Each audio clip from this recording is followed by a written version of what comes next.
국민의힘 전당대회에서 김기현 후보가 52.93%로 과반 득표를 하면서 결선 없이 당대표로 선출됐습니다. 김신임 대표는 수락연설에서 내년 총선 압승을 위해 하나로 똘똘 뭉쳐야 한다고 강조했습니다. 최고위원은 김재원, 김병민, 조수진, 태영호 등 범친윤계 후보들이 당선됐고 청년 최고위원은 장해찬 후보가 선출됐습니다. 이재명 민주당 대표는 체포동의안 무더기 이탈표 논란 이후 민생 정책 행보를 이어가면서 리더십 회복에 나섰습니다. 미국 반도체법 대응을 위한 첨단 산업 지원을 촉구하는 한편 정부의 일제 강제징용 배상안 철회를 요구했습니다. 전직 의원들의 시각으로 정치권 핵심 이슈를 풀어보는 여의도 정치회전.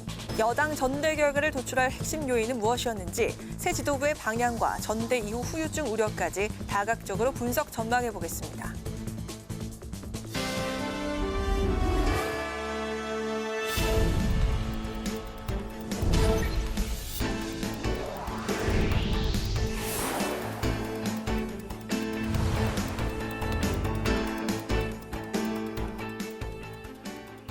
여러분 안녕하십니까? 3월 8일 수요일 국회 라이브 6 시작하겠습니다. 국민의힘의 새로운 당대표에 김기현 의원이 선출됐습니다. 김신임 당대표는 52%의 득표율로 과반 득표에 성공하며 결선 투표 없이 승리를 확정지었습니다. 전당대회에 참석한 윤석열 대통령은 승자도 패자도 없다며 당의 화합을 강조했는데요. 김기현 대표는 물론 최고위원들도 친윤계가 대거 선출되면서 내년 총선 승리를 위해 원팀 행보를 이어갈 것으로 보입니다. 보도에 홍예진 기자입니다. 국민의힘 당원들의 선택은 김기현 당대표였습니다. 김신임 당대표는 52%의 득표율로 과반을 넘으며 집권 여당의 새 사령탑으로 선출됐습니다. 김신임 당대표는 오로지 민생만 보고 갈 것이며 통합을 통해 내년 총선을 승리로 이끌겠다고 약속했습니다. 연대와 호영과 당평의 연포탕 대통합 국민의힘을 만들겠습니다.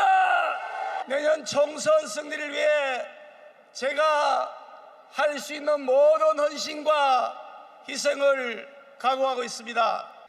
친윤계와 친이준석계 경쟁으로 관심을 모았던 최고위원 투표 역시 친윤계가 웃었습니다. 4명의 최고위원에 김재원, 김병민, 조수진, 태영호 후보가, 청년 최고위원엔 장해찬 후보가 당선됐습니다. 당 지도부의 당대표는 물론 최고위원까지 친윤계가 대거 포진하게 되면서 한 목소리로 윤석열 정부 국정 운영을 뒷받침할 것으로 보입니다. 전당대회에 참석한 윤석열 대통령 역시 국민과 함께 전진하자며 당정 일체를 당부했습니다. 우리 국민의힘 당내 선거에서는 승자도 패자도 없습니다. 우리 당 구성원 모두 첫째도 국민, 둘째도 국민, 셋째도 국민만을 생각하고 함께 전진해야 합니다. 다시 대한민국 새로운 국민의 나라를 만들어 갑시다. 새 지도부는 전당대회 과정에서 불거진 각종 의혹과 갈등을 수습하고 내년 총선을 승리로 이끌어야 하는 과제 등을 안게 됐습니다. 국회 방송 홍혜진입니다. 이재명 더불어민주당 대표가 지난주 체포동의안 이탈표 논란 이후 민생 행보에 주력하며 리더십 재건에 나섰습니다. 또 미국의 반도체 지원법에 대한 정부 대응과 노동 개편안, 그리고 일제 강제동원 피해자 제3자 변제 등 국민들의 관심이 높은 현안들을 챙기며 정면 돌파하는 모습을 보이고 있습니다. 김동희 기자가 보도합니다. 이재명 더불어민주당 대표가 미국이 추진 중인 반도체 지원법과 관련해 정부 대응이 미흡해 반도체 산업이 풍전등화에 놓였다고 비판했습니다. 여야가 반도체 시설 투자에 대한 세제 혜택을 추가 확대하는 이른바 반도체 특별법을 이번 3월 임시국회에서 처리하기로 큰 틀에서 합의한 상황이지만 미국의 반도체 보조금 심사 기준에 핵심 기술 유출 등이 우려되는 독소 조항이 가득하다고 지적했습니다. 또 인플레이션 감축법, IRA에 대한 정부의 늑장 대응으로 막대한 피해를 입은 전기차 산업과 같은 잘못을 반복해선 안 된다며 여당과 다른 방식으로 경제 현안을 챙겼습니다. 대통령 스스로 대한민국 영업사원 1호라고 자칭해 놓으셨는데 정작 할 일은 한 게 없는 것 같습니다. 일반 회사가 됐으면 바로 해고됐을 그런 영업 실적이 아닌가 싶습니다. 일주일에 최대 69시간까지 일할 수 있도록 하는 정부의 노동 개편안에 대해서도 반대 입장을 밝혔습니다. 특히 갑을 관계에 있는 노동자 입장에서 볼 때 장기 휴가 방안은 탁상 공론이라며 시대착오적인 노동 계약을 철저히 막겠다고 날을 세웠습니다. 정부 계획대로 노동시간을 살인적 수준으로 연장을 하면 국민들에게 과로사를 강요하는 것과 다름이 없습니다. 정부가 발표한 제3자 변제 방식의 일제 강제징용 피해 배상 방법을 두고는 사실상 대일 항복 문서라며 재차 맹공을 퍼부었습니다. 그러면서 국회 차원에서 이른바 굴욕적 강제동원 배상안 철회 규탄 결의안 추진을 검토하겠다고 밝혔는데 일본이 이번 강제동원 배상안의 대가로 한일 G7 정상회담 초청을 고려 중이라는 점을 들어 정부를 친일 매국 정권이라고 작심 비판했습니다. 이 대표는 지난 1월 말 이후 중단했던 민생 경청 투어를 재개하고 현장 밀착 행보를 이어갑니다. 오는 10일 이 대표의 정치적 기반인 경기도에서 현장 최고위원회와 국민보고회를 열고 경기지사 시절 자신의 대표 업적인 수술실 CCTV가 설치된 병원을 방문합니다. 이어 이번 주 토요일에는 서울광장에서 열리는 정부의 일제 강제동원 해법안 발표를 규탄하는 촛불 집회에 참석할 예정입니다. 국회 방송 김동희입니다.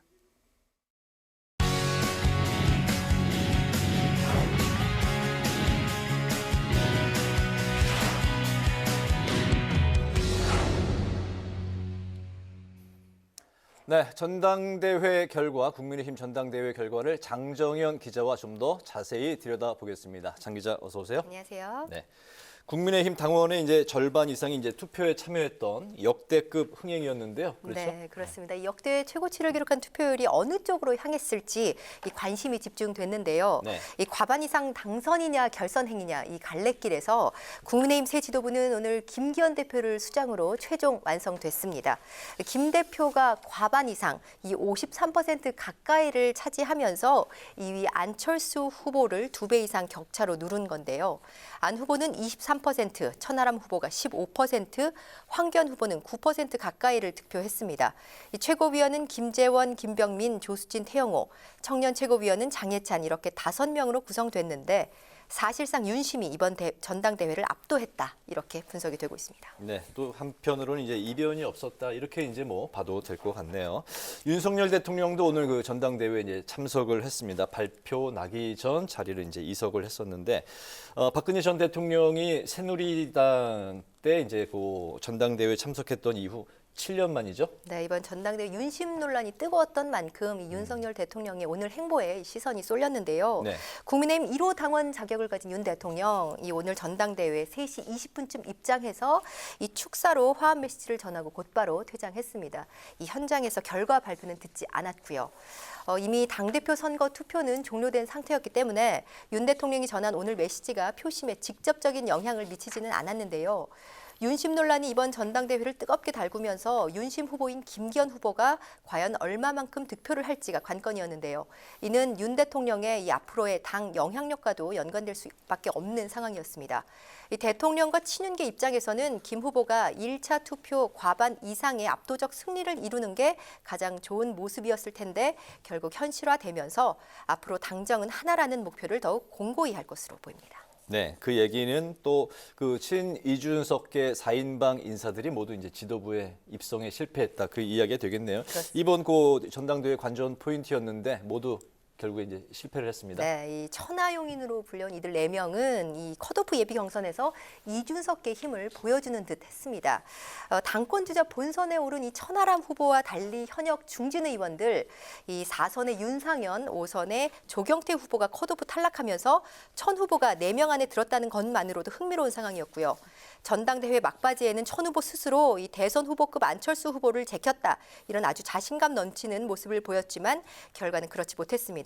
이 최고위원의 경우에는 이준석 전 대표 체제에서 청년 최고위원과 당 수석 대변인을 지낸 김용태, 허은하 후보와 달리 이기인 후보의 인지도가 매우 낮았는데도 불구하고 컷오프를 통과했다는 점에서 이 반윤으로 해석되는 이준석계가 뭉쳤다고 해석됐지만 오늘 전당대회 본선 결과 이 전혀 힘을 쓰지 못하는 모습이었습니다. 그렇게 결과가 이제 나왔습니다. 그 민주당 상황을 이제 살펴보죠. 이재명 대표 사법 리스크에 따랐던 그 체포 동의안이 이제 부결되긴 했는데 그 과정에서 당 분열 모습이 이제 여실히 드러났습니다. 여기 이제 비명계도 목소리를 내기 시작한 것 같네요. 네, 이 비명계 의원인 이 김종민 의원이 오늘 당 내홍을 수습하기 위한 방안으로 이재명을 위한 민주당이 아니라 이 국민의 민주당으로 가야 한다는 인터뷰 발언을 했습니다. 김 의원은 이 비명계 의원 모임인 민주당의 길 소속인데 이 인터뷰 발언은 어제 민주당의 길 의원 만찬 회동 직후에 나온 것이라 더욱 주목됩니다. 민주당의 길 의원들은 어제 비공개 모임을 갖고 당 진로를 논의했는데 이 체포동의안 사태에 따른 당 분열상의 책임은 이 대표와 지도부에 있고 이 대표가 타개책을 내놓아야 한다는 이 공감대를 이룬 것으로 알려졌습니다.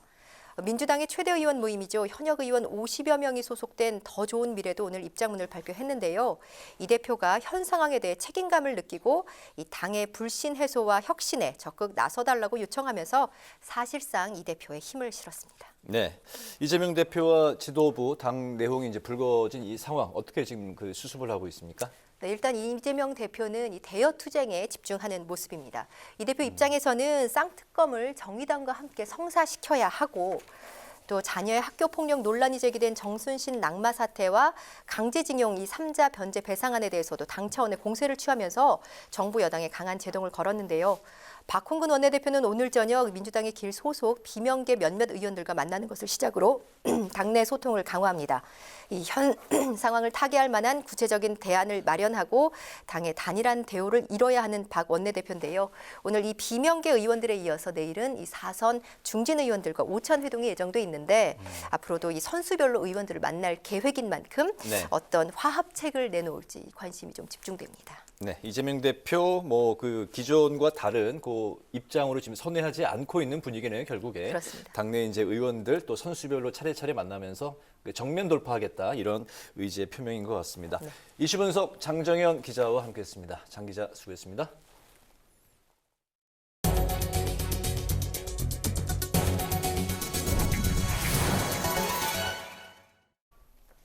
김진표 국회의장이 오늘 튀르키예를 비롯해서 이탈리아와 이스라엘 등 3개국 해외 순방길에 올랐습니다. 김 의장이 취임 이후 의회 외교 강화를 강조해온 만큼 순방국의 주요 인사들과 경제, 안보 등 다방면에서 협력을 강화하고 2030 부산 엑스포 지지 기반 마련에도 힘을 쏟을 예정입니다. 보도에 남수지 기자입니다.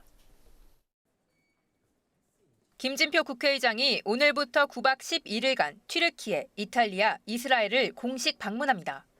김 의장은 혈맹국인 튀르키예 이스탄불에서 열리는 제8회 믹타 국회의장 회의 참석을 시작으로 본격적인 의회 외교에 나섭니다. 믹타는 우리나라를 비롯해 멕시코, 인도네시아, 튀르키예, 호주 등 5개국이 참여하고 국제사회의 공공이익 증대를 목표로 지난 2013년 출범했습니다. 김 의장은 4개국 의장들과 경제통상 현황 등 글로벌 주요 현안을 살펴보고 공동 대응 방안을 논의할 것으로 보입니다.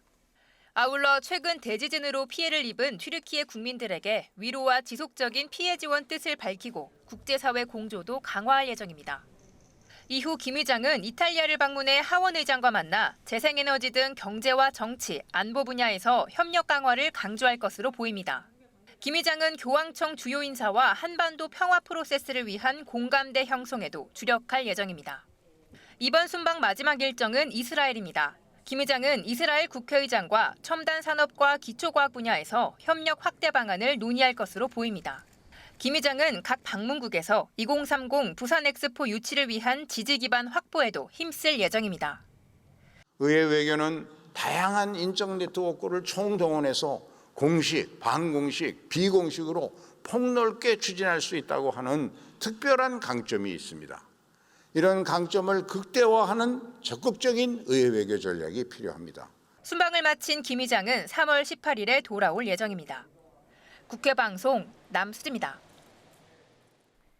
연금 개혁을 위해 정부뿐 아니라 국회도 논의가 한창입니다. 김영주 국회 부의장이 주최한 특강에서 연금 개혁과 함께 출산율을 높이는 방안이 함께 추진돼야 한다는 주장이 제기됐습니다. 강민재 기자가 보도합니다.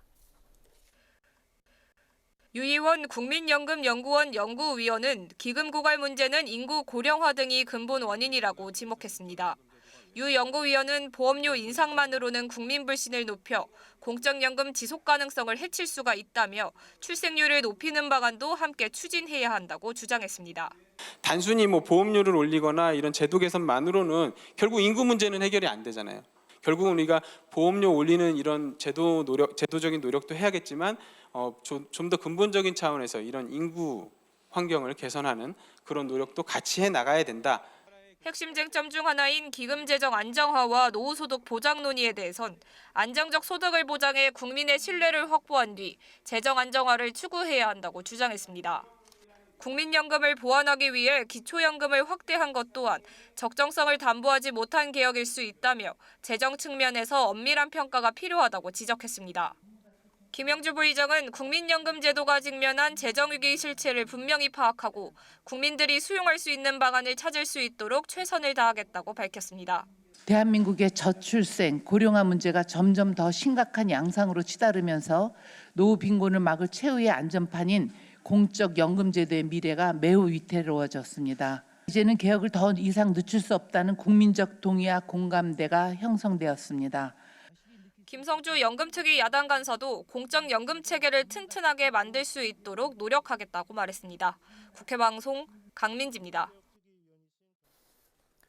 국민의힘이 민주당 출신 문희상 전 국회의장이 지난 2019년 추진했던 일제 강제징용 피해 배상안을 기반으로 새로운 특별법을 제정하자고 야당에 제안했습니다. 정진석 비대위원장은 민주당이 비판하는 정부의 제3자 변제 해법은 문희상 전 국회의장의 아이디어라며 특별법 제정을 통해 강제징용 문제의 근본적인 해법을 마련하자고 밝혔습니다. 하지만 민주당은 지금이라도 굴욕적인 배상안을 철회하고 일본 정부의 사죄와 반성이 들어간 해법을 원점에서 다시 논의해야 한다고 주장했습니다. 더불어민주당 과학기술혁신특별위원회가 오늘 발대식을 갖고 본격 활동에 돌입했습니다. 특위는 과학기술 전문가를 중심으로 꾸린 김유숙 가천대 초빙교수 등 20여 명의 위원들에게 임명장을 수여하고 기술 패권 경쟁 시대 과학기술 분야 주요 정책 방향에 대해 논의했습니다. 특위위원장을 맡은 조승래 의원은 국가 경쟁력을 좌우할 과학기술 주권 확보를 위해서 필요한 과제들을 발굴해 정책으로 만들 수 있도록 노력하겠다고 밝혔습니다.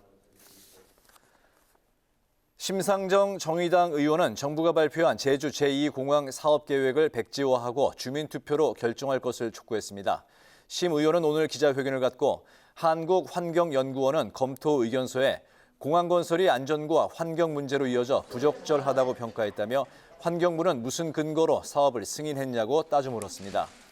이어서 정부가 막무가내로 밀어붙일수록 주민 갈등과 불화를 악화시킬 뿐이라며 주민 투표를 통해 제주도민들의 요구를 수용해야 한다고 강조했습니다. 미래 인공지능 시대에 대비해서 인간의 AI 통제력을 강화하고 인본주의 연구를 활성화해야 한다는 주장이 제기됐습니다. 세미나를 주최한 이원옥 더불어민주당 의원은 챗GPT 등 급속도로 확대되는 인공지능 AI의 영향력에 대응하기 위한 전략을 세워야 한다고 강조했습니다. 이광영 카이스트 총장은 미래 AI는 인간의 일자리뿐만 아니라 사고방식까지 대체할 것이라며 인간 주도 사회를 유지하기 위한 기술 학습과 인문 교육을 강화해야 한다고 주장했습니다.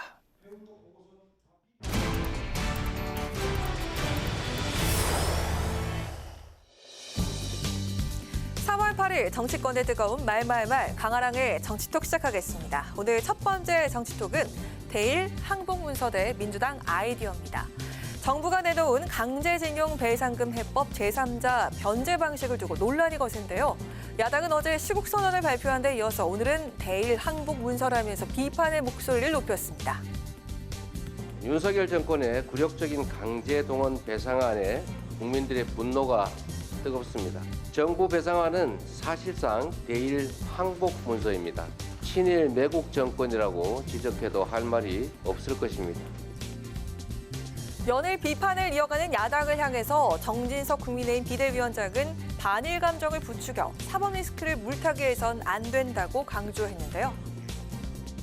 이재명 후보가 삼전도의 계면 늑약까지 나오셨는데 반일 감정을 부추겨서 본인의 사법 리스크를 돌파해내기는 어려울 것입니다. 근데 이 안은 사실 저희 안이라기보다는 어떤 문희상 의장님의 아이디어였습니다. 여야가 지금이라도 문희상 안 플러스 알파를 놓고 새로운 특별법을 제정하기 위한 여야 논의를 시작해야 되는 것이 아닌가.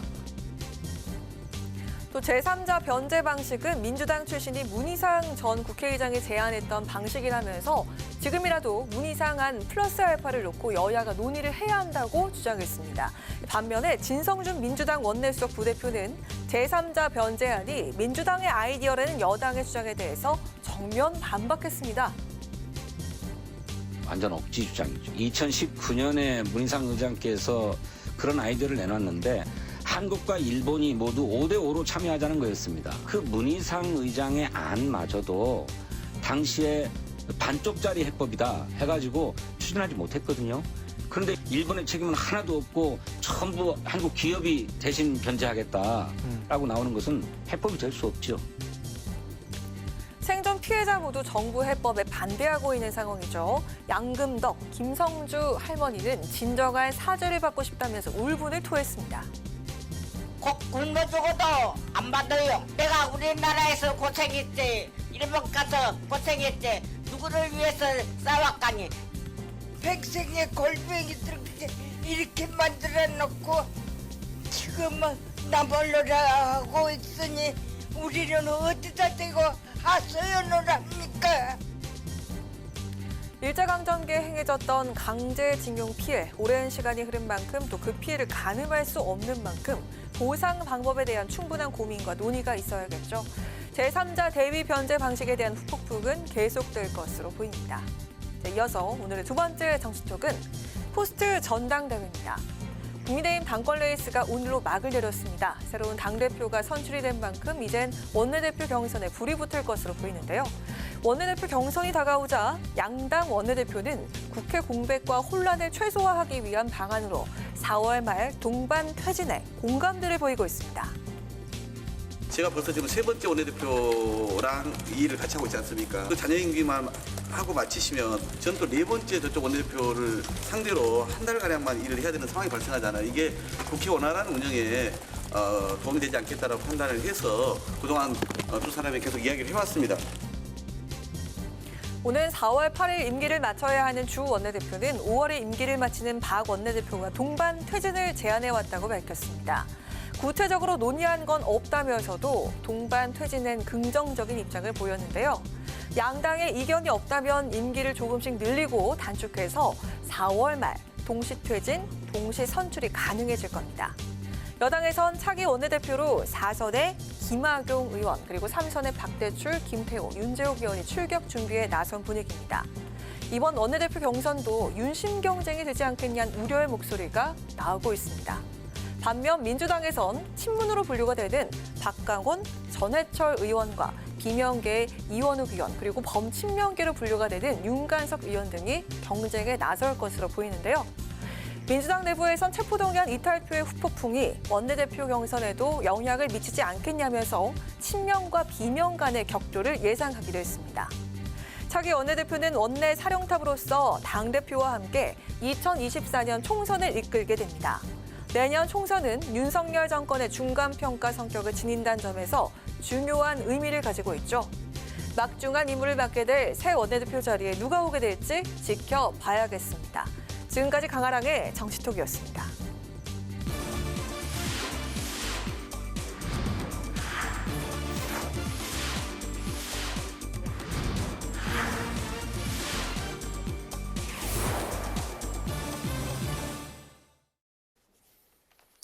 네, 이번엔 여야 전직 의원과 함께 정치권의 가장 뜨거웠던 이슈에 대해서 양측의 이야기를 들어보는 여의도 정치 외전 시간입니다.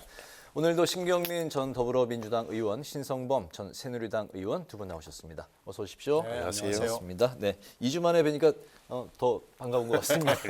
그러네요. 지난주 그 3일절로 저희 방송이 이제 쉬었고요.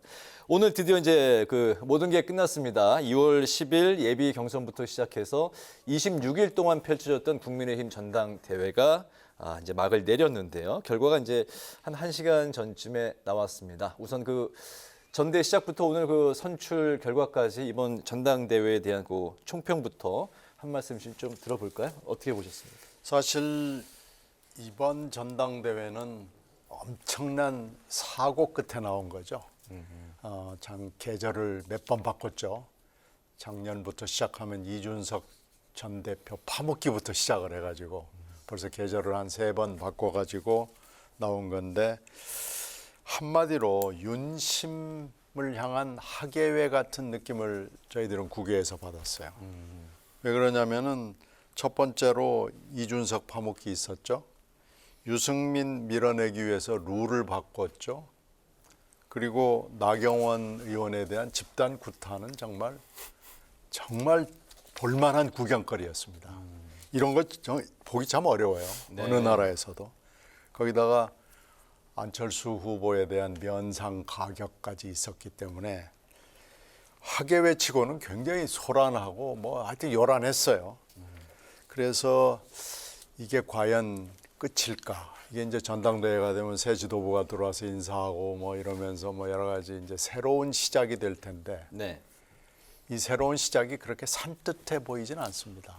아마 새로운 학예회 2편이 되지 않을까. 2막 학예회가 다시 윤심 학예회로 전개되지 않을까 생각이 돼서 저희들 입장에서 민주당 입장에서 정말 흥미로운 전당대회였고 앞으로도 기대됩니다.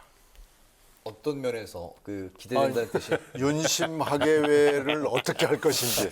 지금 이 1차 학예회는 네. 막 두드려 패고 주먹이 난무하고 이랬잖아요. 네네. 근데 2차 학예회도 아마 윤심 학예회가 굉장히 재미있을 것 같아요. 네. 오늘 그 전당대회 이제 끝난 건 이제 그 1차 윤심 학예회를 끝났고 이제 앞으로 펼쳐질 게 이제 그 2차 윤심 학예회가 펼쳐질 거다 말씀하셨는데 이준석 파먹기, 안철수 면상 가격, 표현들이 왠지 그냥 뭐 쑥쑥 들어오는데. 아니 이게 우리 이제 신경민 전 의원님께서 너무 표현을 좀 뭐랄까 좀 해주셨는데 어찌됐건 네. 그 아주 낮게 평가해 주셨는데 학예회라고 그건 아니고 사실은 이게 정권 교체 후에 첫 전당대회잖아요. 그렇잖아요. 오늘이 3월 8일이고 1년 전 오늘은 딱 대통령 선거 전날이었어요. 3월 9일 대통령 선거였으니까. 그러네요. 네. 그렇잖아요. 그러니까 네. 거의 잊으면 안 된다. 아직도 윤석열 대통령이 이제 당선된 지 내일 가야 1년이에요. 그 부분이 중요하다. 두 번째는 이준석 전 대표의 권위에 따른 보궐선거다. 그래서 이걸 뭘 규정했느냐. 1년 된 윤석열 대통령에게 힘을 실어주자. 안정론이 안정론. 네. 그러니까 여당 대표와 당대표와 대통령이 이준석 대표처럼 부딪히면 안 좋다라는 당심이 딱 표출된 거예요. 이것은 이번에는 자 김기현, 안철수, 뭐 천하람, 황교안의 선호도 투표 그 4명 중에 누가 가장 대표감이냐를 뽑는 선거가 아니었어요. 정확하게 말하면 대통령이 힘을 실어줘야 되는 선거 아니야? 1년밖에 안 됐는데 네. 내년 선거들인데 특히나 지난번에 이재명 민주당 대표의 체포동의안이 국회에서 부결되는 거 보면서 그게 굉장히 결정적인 저는 당심에 국민의힘 당원들의 당심에 영향을 미쳤다고 저는 보는 사람이에요. 왜 그러냐. 네. 그게 부결되는 거 보면서 아직도 대통령 선거 연장전이 맞아 진행되고 있잖아. 2차전이 아직도 안 끝났지. 이재명 대표 보니까. 그래서 더욱더 윤석열 대통령이 힘을 실어줘야겠다는 논리와 명분이 더 생겨버린 거예요. 그 지점을 잊어서는 안 돼요. 이제. 네. 이재명 대표 체포동의안 부결이 또 이제 국민의힘 전당대회 그러니까. 막판에 저는 그 이재명 변수로 작용했다는. 크게 작용했다고 봐요. 그렇게 또 해석을 네. 하시는군요. 네. 알겠습니다.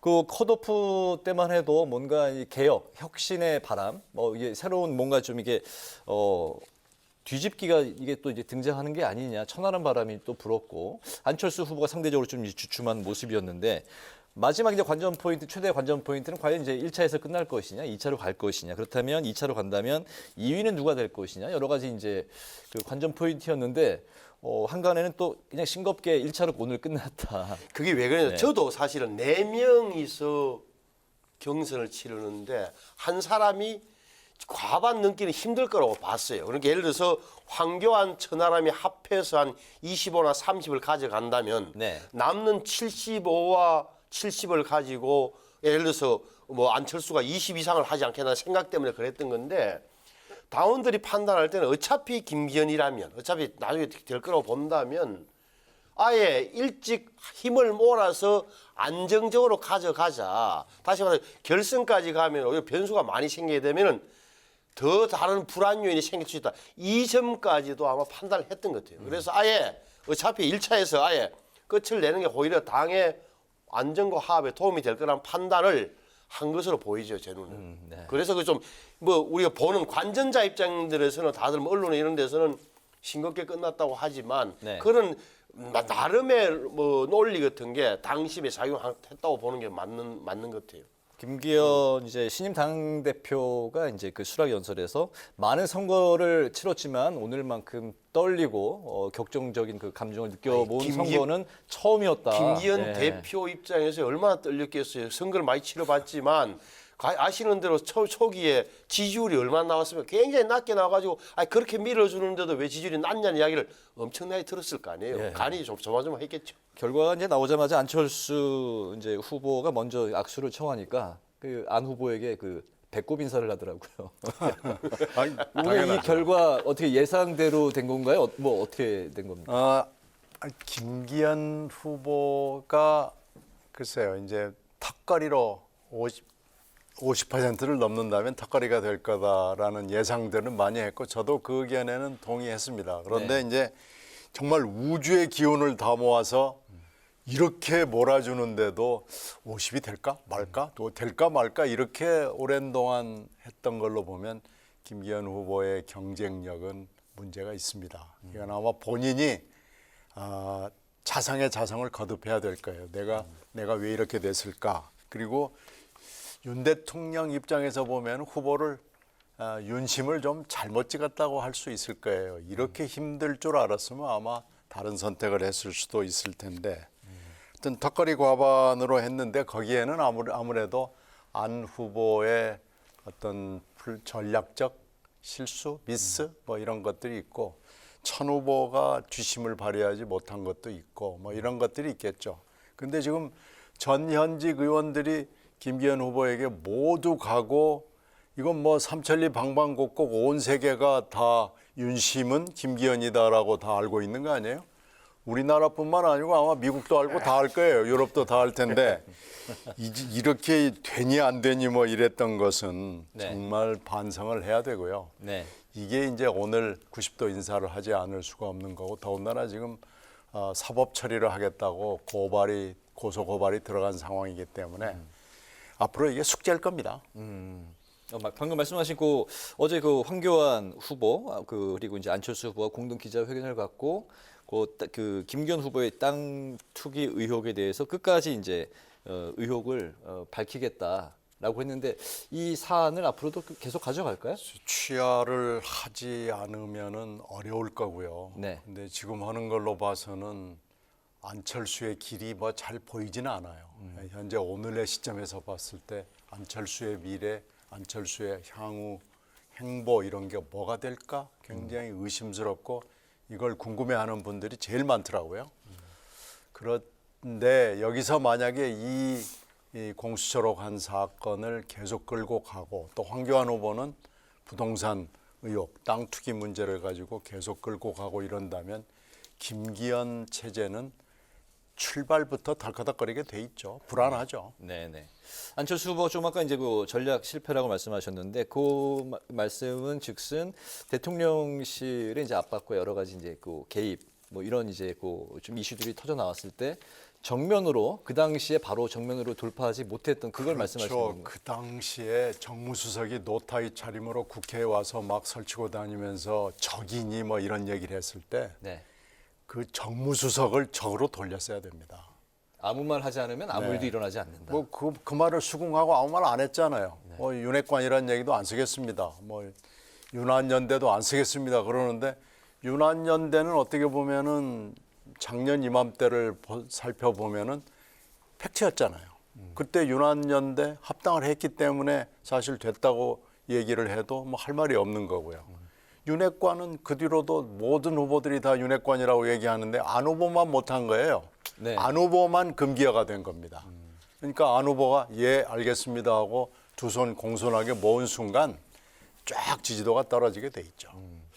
저는 이제 굳이 뭐 변명해 줄 것은 없지만 네. 안철수 의원 입장에서 굳이 서보자면 이 구도 자체가 이미 경선 구도 자체가 짜여진 마당에 윤석열 대통령 또는 그 대리인 여긴 정무수석 각을 세웠던들 달라졌을까 하는 대목은 좀 생각해 봄직한 거예요. 그러니까 지금 안철수 의원의 결정적인 문제점은 당내에 코어, 그렇게 핵심 지지 세력이 없는 거예요. 그렇잖아요. 이게 합류한 지 얼마 안 된 거. 따라서 늘 뭐 단점으로 지적되고 있는 상황. 단점이 지적되는 거예요. 그러니까 어떻게 보면 사실은 이게 착근하는 과정을 거쳤어야 된다는 나름의 제3자들의 어떻게 보면 조언도 사실 들어봄직한 거예요. 그러니까 좀 더 어떻게 보면 당원들과 함께 그 뭐라 그럴까 정서와 이런 거 통하려는 좀 시간적인 적이 필요했던 대목이 있는 거예요. 그럼에도 불구하고 저는 인지도 때문에 그나마 23%나 그래도 어떻게 보면은 체면 치레는 한 것 아니냐 이래 봐야 되는 거예요. 이 구도에서는. 네. 저는 그래서 참 그 좁은 입지에서 안철수 의원 입장에서는 그나마 뭐 제가 보는 체면 치레했다고 보는 게 좀 합리적 평가 아닐까 싶어요. 네네. 체면 칠회 정도 한 걸로 이제 평가를 하셨습니다. 그 김기현 의원하고 이제 의정 활동을 했죠. 원내에서 같이 하셨었죠. 네네. 그게 18대인가요? 18대 때. 새누리당 시절에. 한나라당이었나? 한나라당 시절에. 네. 네. 새누리당 한나 모르겠다. 저희가 이제 처음 의원님 소개할 때 새누리당 의원으로 소개를 하고 있는데요. 그 김기현 의원이 이제 그 선거 중간에 이제 연포탕론을 이제 들고 나왔습니다. 연대 포용 탕평. 근데 이제 또 그 뒤로 부동산 의혹이 또 이제 불거져 나와서 또 곤욕을 많이 이제 치른 상황인데 의원님이 옆에서 지켜보시기에 김기현 의원은 좀 어떤 국회의원입니까? 어떤 정치가 한가요?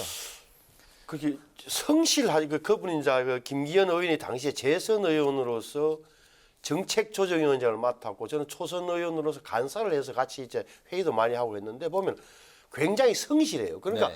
판사를 하니 그런 뭐라도 해요. 골목 끼고 기록 열심히 보는 판사 같은 느낌. 실무에 굉장히 밝고 디테일에 굉장히 강하고 하여튼 무엇인가 굉장히 열심히 해요. 네. 각시 방에 보면 막 서류도 쌓아놓고 판사 출신이라 그런가 제가 그런 생각을 했던 적이 있는데 온후해요. 온후해. 따뜻하고 부드러우신데 언젠가 보니까 투사가 돼 있더라고요. 그러니까 울산 시장 하고 나서 아마 문재인 정부와 많이 부딪히면서 그런 느낌 받았는데 이번에도 원래 저 양반이 좀 화학과 이런 걸 좀 더 추구하는 타입이에요. 그래서 대표가 되고 나서는 어찌 될지는 모르겠으나 본래대로 모습을 돌아간다면 아마 비주류도 포용하고 이런 노력을 대표로서는 할 것 같다는 그런 기대는 하고 있어요. 네네. 그런 일들을 잘 해낼 수 있을 걸로 신경민 의원은 보십니까? 어떻게 보세요?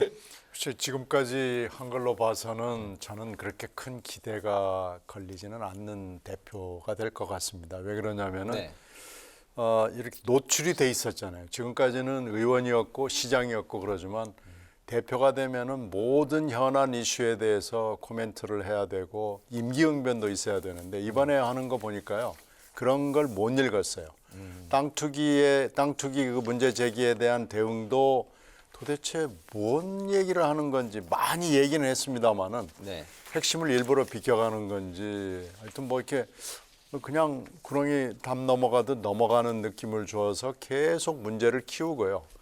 그리고 왜 괜히 쓸데없이 날리면 파동은 용산도 잊고 싶은 얘기인데 그걸 괜히 자기가 먼저 끄집어내가지고 천하람 후보를 공격한답시고 문제 제기를 해가지고 그 상처를 덧나게 하지를 않나. 탄핵 얘기 같은 걸 왜 자기가 얘기를 합니까? 그래가지고 괜히 쓸데없이 탄핵 가지고 한참 논란을 일으키고 그래서 이분이 판단력이 제대로 작동이 안 되는 분 아닌가. 가령 이 국가적인 현안을 다뤄야 되고 당의 진로를 다뤄야 되는 이런 중요한 자리에 맞는 분일까라는 회의가 들게 하는 대목이 이 짧은 기간이었습니다만은 여러 번 목도가 됐어요.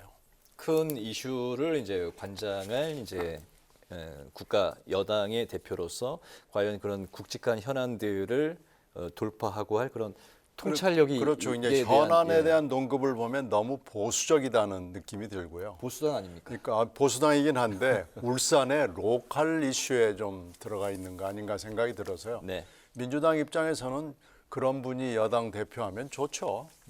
그렇게 해서 계속 헛발질하고 그러면 좋은데 이게 여당 대표 아닙니까? 네. 그리고 대통령하고 호흡을 맞춰야 되는데 과연 제대로 된 충원이나 고원이나 뭐 이런 걸 할 수 있을까? 좀 머리가 갸우뚱해지는 대목이 있습니다. 네, 이제 오늘로서 당대표 최고위원 4명, 청년 최고위원 5명까지 총 6명의 이제 새로운 지도부가 선출이 됐습니다. 이제 추가로 당직이 이제 곧 임명이 될 텐데 김재원, 김병민, 조수진, 태영호 이렇게 득표 순으로 선출이 됐고 청년 최고위원은 예상대로 이제 장해찬 후보가 됐는데 이런 그 새로운 지도부 성격 좀 어떻게 규정하고 좀 앞으로 분위기가 좀 어떨 것 같습니까?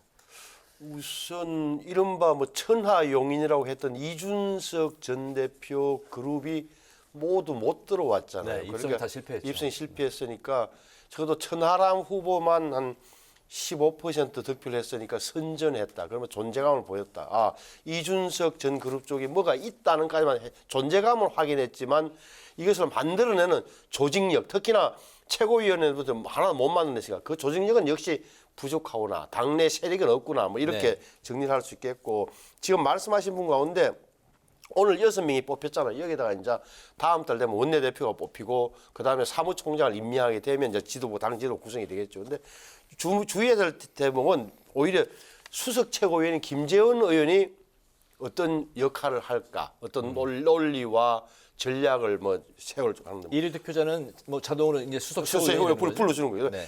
그리고 태영호 의원이 뭐 아신 대로 탈북 공무원 외교관으로서 들어갔다는 대목을 뭐 의미가 있는 거고 또 네. 장해찬 청년 최고위원이 이준석 그룹과는 각을 세우면서 사사건을 부딪혔는데 당내에서 어떤 목소리를 낼까? 한마디로 말하면 친윤 이른바 대통령 윤석열 대통령이 당을 완전히 어떻게 보면 뭐 장악했다 그럴까 아니면 영향력이 극대화된 건 분명해진 거예요. 그래서 네. 앞으로는 보면은 오히려 김기현 대표와 적어도 정치를 오래 했던 김재원 최고 정도가 또 원내대표가 누가 될지 모르지만 그런 분들이 적어도 3명 정도가 정치력을 어떻게 발휘하느냐. 네. 당과 대통령과의 관계, 당과 대통령실, 이런 당내 비주류. 적어도 53%는 김기현 후보를 찍었지만 어떻게 보면 나머지 3명 하면 47%잖아요.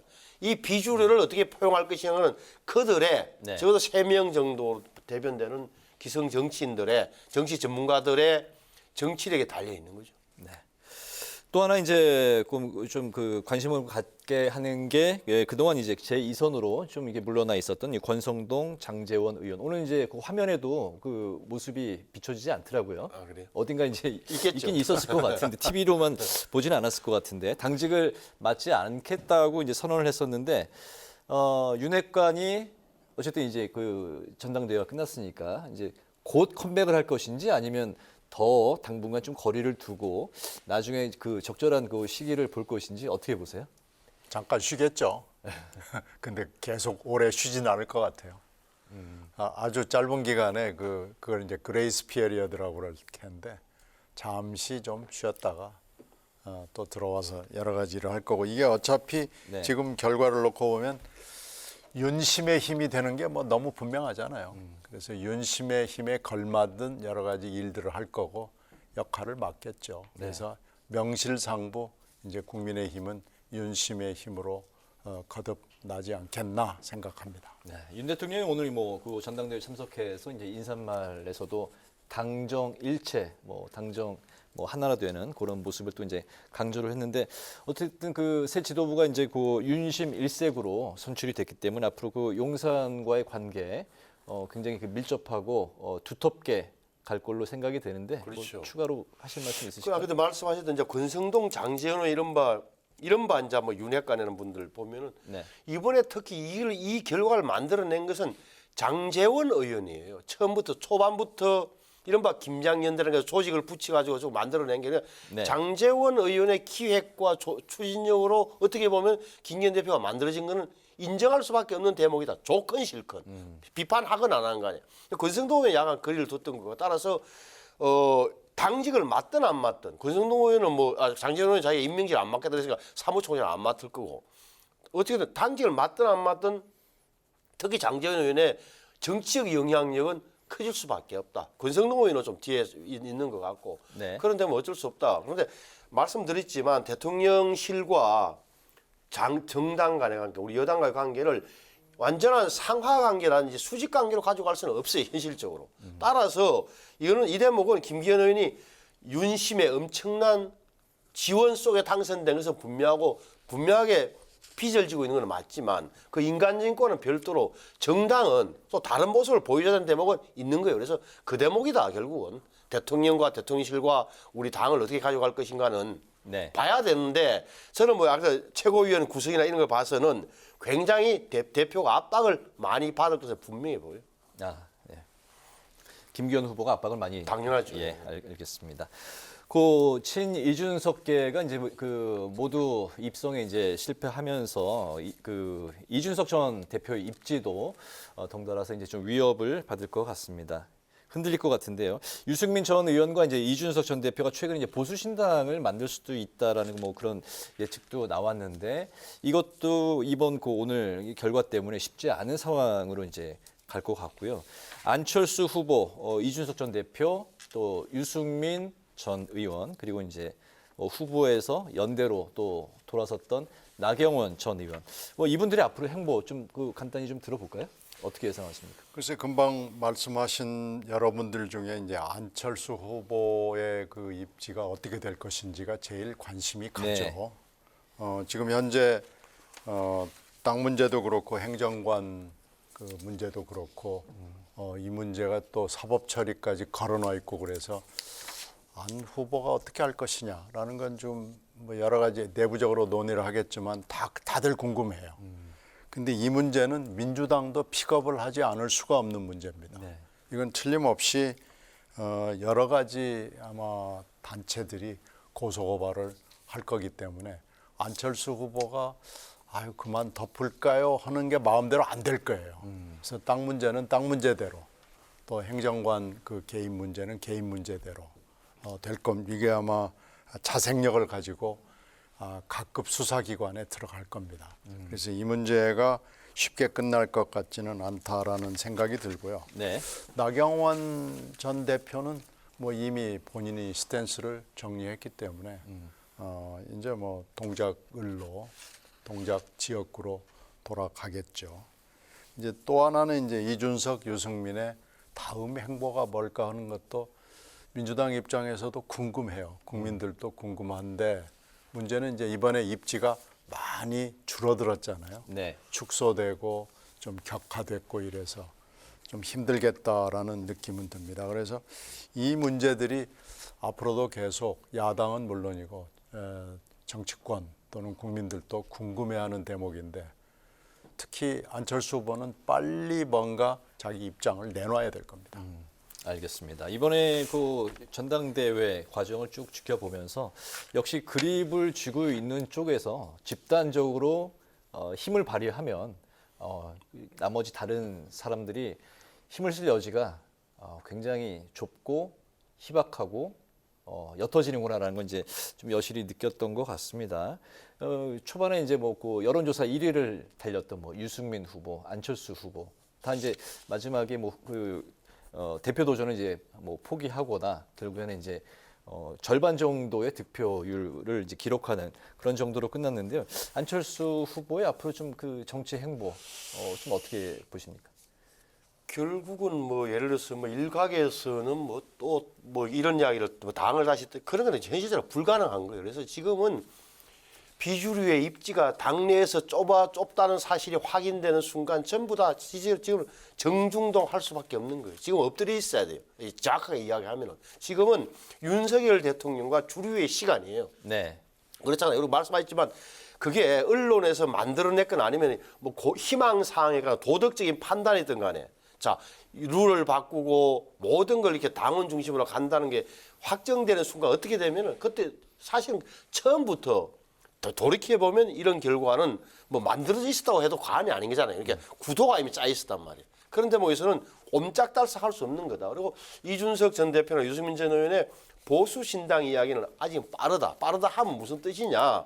저 공천 과정에서의 문제, 또 야당은 또 민주당은 어떻게 기사회생하는 건지, 이재명 대표가 손절하고 새로운 지도부를 구성하는 건지, 또 하나가 국회의원 선거제도 문제란 말이에요. 중대선거제로 과연 넘어갈 수 있는 건지, 일부만 서울 같은 데만 시범 실시하는 건지, 이런 변수가 많아서 보수 신당 이야기는 너무 빠르다. 현실적으로도 어려운 건 다 알고 있다. 그리고 내년 총선을 규정하는 요인은 첫째는 윤석열 대통령의 지지율이고 두 번째는 민주당의 태도예요. 민주당이 이재명 대표 체제를 계속 가느냐 아니면 황골 탈타여 새 모습으로 나오냐.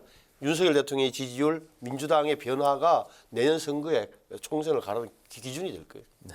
이재명 대표가 이제 뭐 차수별로 또 이제 당내 의원들은 이제 만날 생각으로 정면 돌파하겠다는 의지를 계속 이제 비추고 있습니다. 조금 전에도 최신 뉴스도 나갔습니다만 김기현 당대표의 이제 최대 이제 과제가 이제 그 선거 기간 동안에 있었던 그 후유증을 이제 봉합하는 게 가장 우선적인 그 일인 것 같은데요.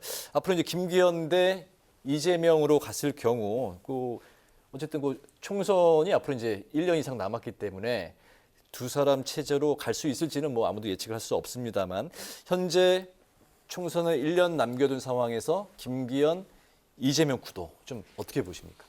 이재명 체제는 벌써 총선 준비에 들어갔고요. 네. 지금 벌써 당무감사도 진행이 되고 있고 그 인선 작업이나 여러 가지 그 체제 개편 문제는 상당히 많이 언론이나 대외적으로는 잘 안 알려져 있습니다만 진행이 되고 있습니다. 네. 아마 김기현 체제도 바로 여기에 들어가겠죠. 근데 김기현 체제는 플러스 윤심이 있거든요. 그러니까 아마 틀림없이 그 윤심을 거의 100% 받아들이겠죠. 그러면서 당에서 여러 가지 얘기들이 나오고 그걸 어떻게 조화롭게 할 수 있느냐가 숙제고요. 네. 두 사람의 관계, 두 대표, 여야 대표의 관계는 뭐 그냥 대면 하겠죠. 뭐 이렇게 서로 좋아할 수 있는 관계도 아니고 근본적으로 그렇고요. 두 사람의 캐릭터상으로 봐서도 그렇고요. 아마 여야 관계는 그냥 그렇고 별로 좋아질 것 같지는 않습니다. 어쨌든 그 신임 당대표는 이제 선출이 되면 상대 당을 찾아가서 인사도 하는데 김기현 당대표가 이재명 당대표 사무실로 찾아가서 인사하고 악수하는 그 장면이 연출이 될까요? 그거야 당연히 하죠. 네. 그거 안 하면 이제 뭐 큰 사고죠, 그게. 네. 자, 그 이제 두 당대표 현재로서는 이제 양 대표인데 어떻게 그 총선 1주년 남겨둔 1년 전의 상황 어떻게 보십니까? 국민들이 볼 때는 김기현 대 이재명이 아니라 윤석열 대통령 대 이재명 대표 대결로 총선을 바라보겠죠. 만약에 네. 이재명 대표 체제가 계속 유지된다면 저는 근데 그런 가능성보다는 오히려 뭐랄까 비명, 친명, 비명 혹은 또 반명이 뭔가 정치적으로 협상을 해서 비대위나 이렇게 새 지도부로 구성하고 가는 게 현실적인 것 같은데 제가 민주당 내 사정을 몰라서 뭐라고 말씀드릴 수는 없겠네요. 제가 보기에는 제 3자적 시각에서 본다면 그게 훨씬 더 수도권이나 전체적 선거에 그게 나은 모양새잖아요. 이게 기소당해서 이렇게 그 대표가 공천권을 행사하고 그 모양대로 간다? 대안이 없다는 논리로? 글쎄 그러면 완전 민주당과 이재명 대표를 덩치시키는 건데 그게 과연 민주당에 좋을까? 여론이 좋아질까? 저는 좀 회의적인데요. 네, 아직까지는 뭐 신의원이 매우 바라시는 모양입니다. 아직까지는 이재명 대표 정면 돌파하고 이제 그 당내 의원들을 만나서 설득하고 이제 화합하는 이런 이제 분위기로 가는 분위기입니다. 자, 이제 그 오늘 여의도 정치회전 이제 마칠 시간이 됐습니다. 네, 지금까지 신경민 전 더불어민주당 의원, 신성범 전 새누리당 의원과 함께 국민의힘 전당대회 결과를 놓고 여러 가지 살펴봤습니다. 오늘 두 분 말씀 잘 들었습니다. 감사합니다. 네, 고맙습니다. 네, 국회 라이브 6도 여기서 마치겠습니다. 시청해 주신 여러분 고맙습니다.